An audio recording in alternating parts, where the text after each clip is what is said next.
That was a common Bengals W.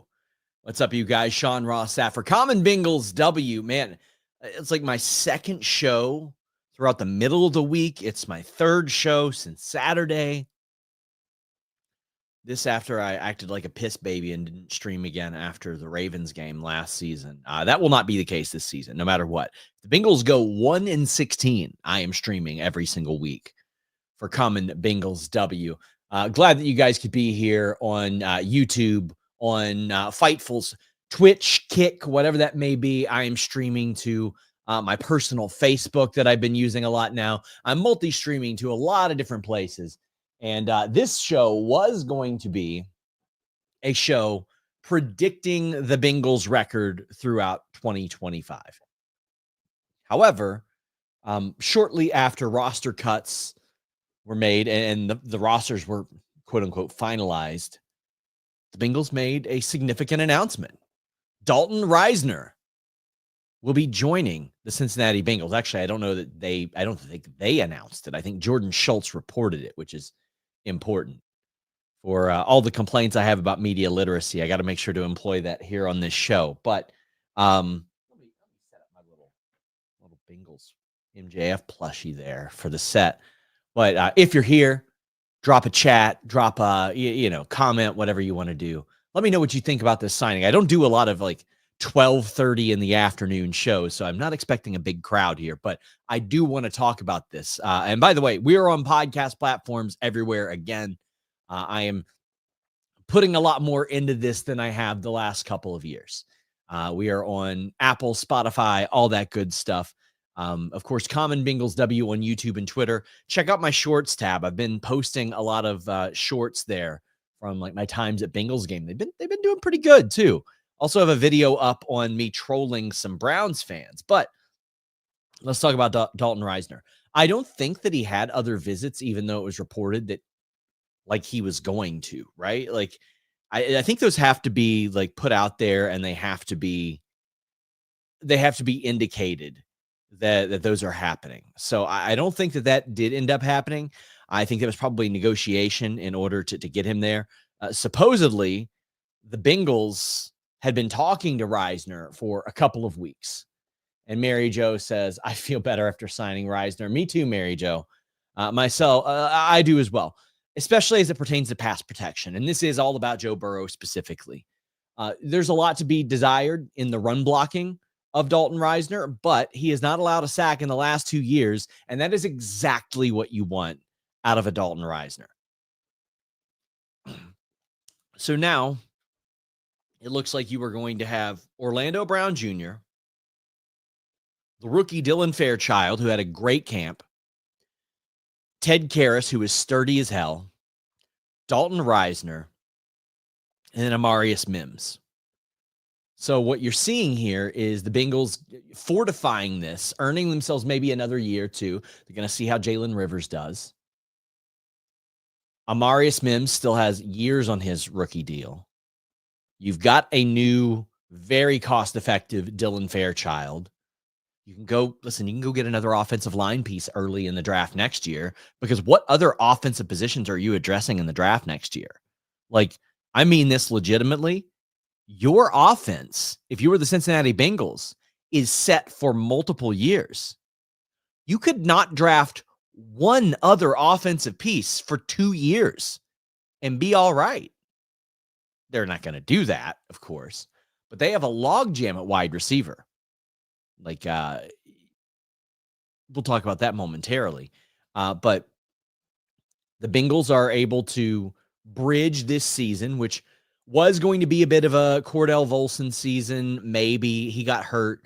I would have felt really good with him as a depth piece, as a backup. But unfortunately, he's injured. He's on IR. I'm not going to say his Bengals career is over. I honestly expect Cordell Volson to come back in 2026 on a 1-year deal and try to prove himself as a depth piece. But this is absolutely the worst possible time for a Cordell Volson injury for his career, because he's been a starter, and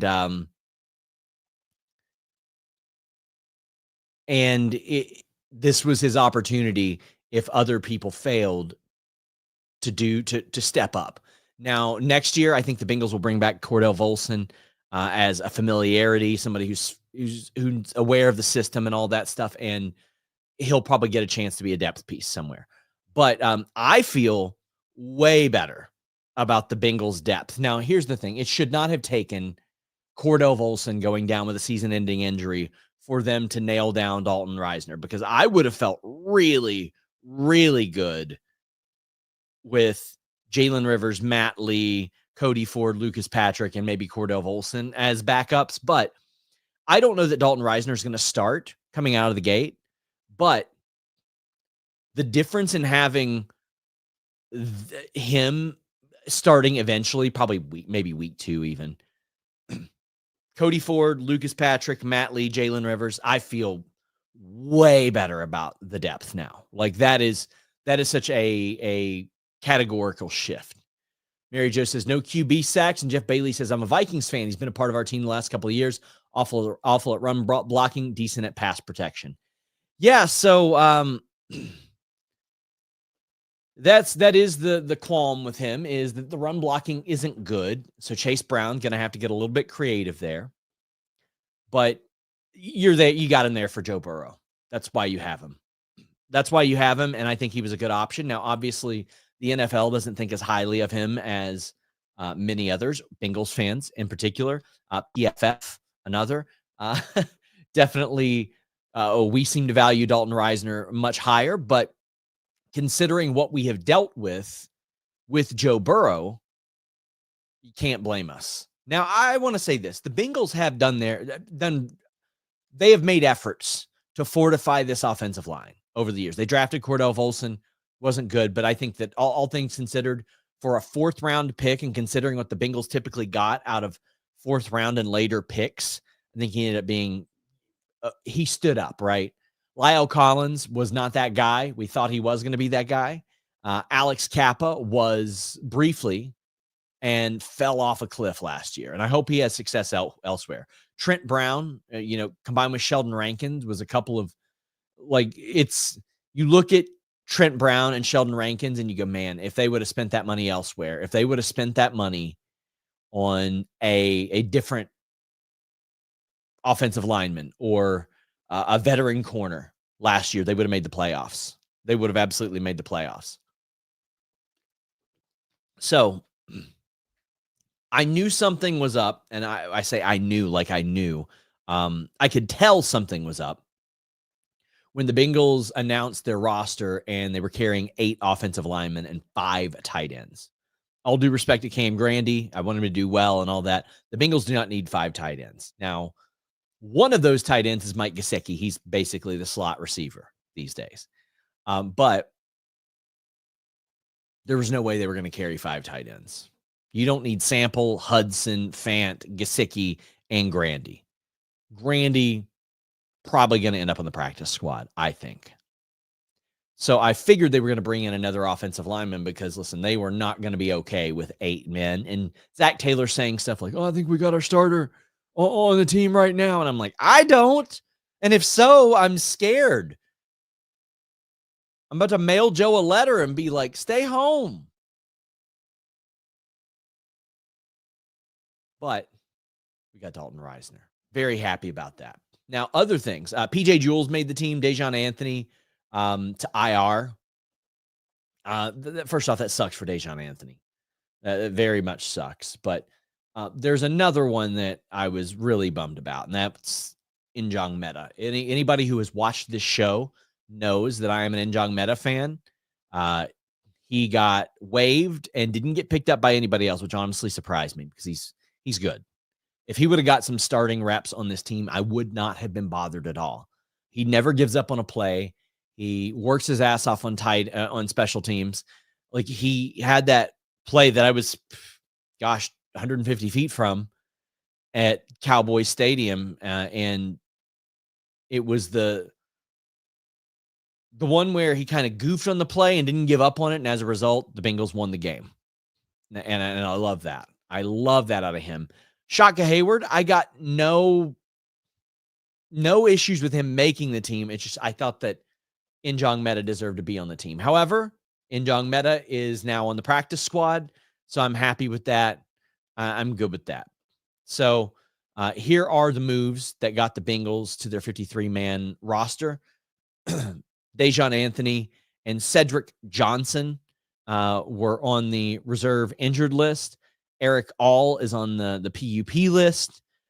They got rid of Gary Brightwell, Jalen Davis, and Joe Giles Harris. Not surprised by that.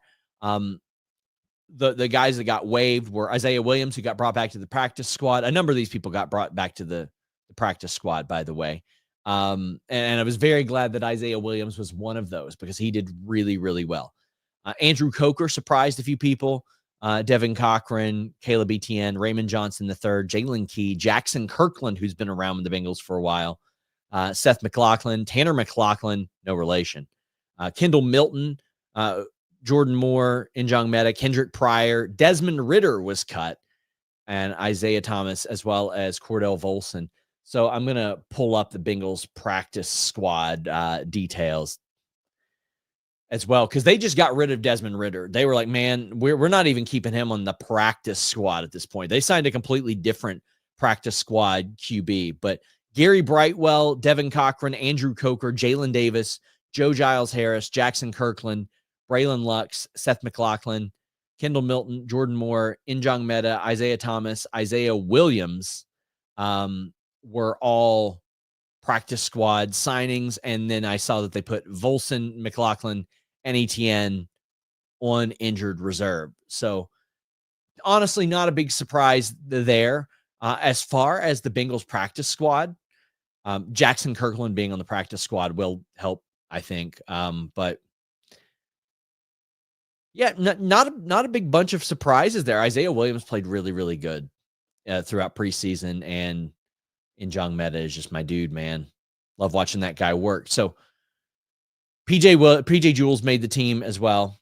But there is an interesting under the radar release and signing that, as I'm looking up this practice squad member, that I think it speaks volumes.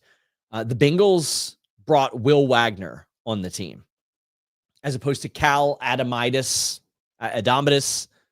Can't pronounce the gentleman's name, but it is very clear to me that the Cincinnati Bengals thought that the long slapping, but I about hit him with some long slaps last year, but they thought that the long snapping situation contributed to Evan McPherson's kicking woes over the last couple of years.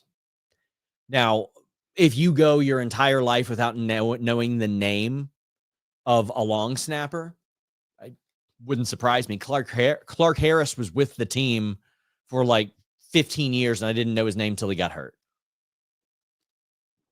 But you best believe the moment and day that Clark Harris got hurt and his career was over, I learned his name because we did not realize how good that we had it with Clark Harris.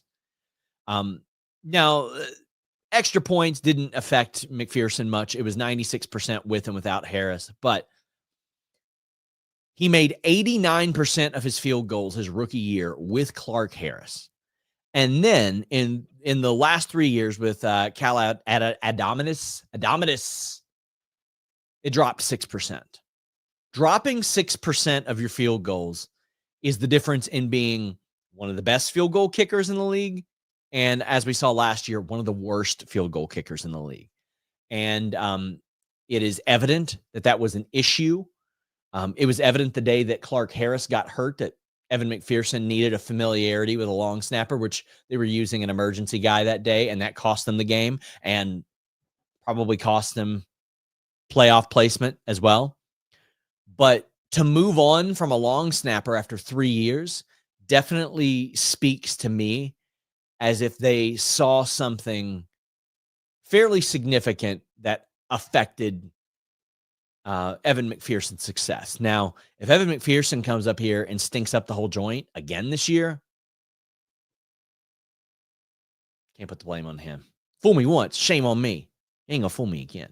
The Bengals signed Brett Rypien to their practice squad. What does that say that Desmond Ridder is a hometown hero from University of Cincinnati, 25 years old, had some, when I say heavy starting experience, I mean heavy in comparison to what the Bengals usually have as their third string QB. So by that, I mean he had 18 starts in the NFL, with 13 of them coming just 2 seasons ago. 63% completion rate in the NFL in actual games. And they were like, no, we are going to take Brett Rypien, who has started 4 games ever, completes like half of his passes, has thrown 4 TDs, 9 picks. He's not good, buddy. But it's got to say something about Desmond Ridder that the Bengals weren't even willing to keep him on there. So, guys, this was going to be a season prediction show, but we had stuff that happened. We had stuff that unfolded. So I was all too happy to talk about this, get an extra episode in. Just a reminder, subscribe on Common Bengals W at YouTube. Follow me on Twitter at Common Bengals W. This is very much a fan podcast. We are spoiled in Cincinnati with great coverage.